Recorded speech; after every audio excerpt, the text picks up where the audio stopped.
যত উপন্যাস, যত লেখা যা থাকুক না কেন, ওই তো কয়েকটা দিন আমাদের সঙ্গে বসন্ত।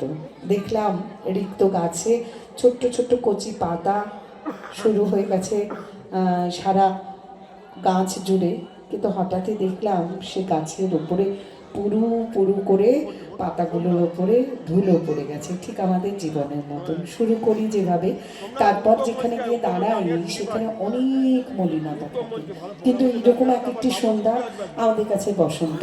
আর এই যে কলকাকলিতে রয়েছে, ওরা এক একটা কোকিল, আর আমাদের ভালো লাগাটা যেভাবে ওদের কাছে পৌঁছে দিই সেটা হচ্ছে আমাদের করতালি। আবারও বুঝতেই পাচ্ছেন, হলুদ, একদম বসন্তের রং হচ্ছে হলুদ। আমরা বাগদেবীর যে আরাধনা করি মা সরস্বতী, তাকেও আমরা হলুদ বর্ণ হিসেবে সেদিন সকলে হলুদ পরি। সুতরাং সেই বসন্তের আবাহনে আবার থাকি, ছোটরা প্রস্তুত, আমরা ধীরে ধীরে বসন্তে প্রবেশ করি আবারও। আর যে শীত একটু কিছুক্ষণের জন্য ভুলে যাই, বসন্তের সঙ্গে আমরা থাকি। সখীকে ডাকাডাকি শুরু হয়েছে তার বসন্তকালে। দেখি ছোটরা আমাদের কি দেখায়।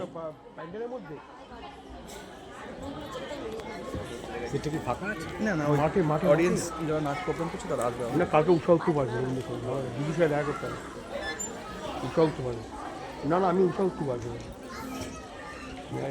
শোন না, গাঁজা পাখি কি দিল, গাঁজা পাখি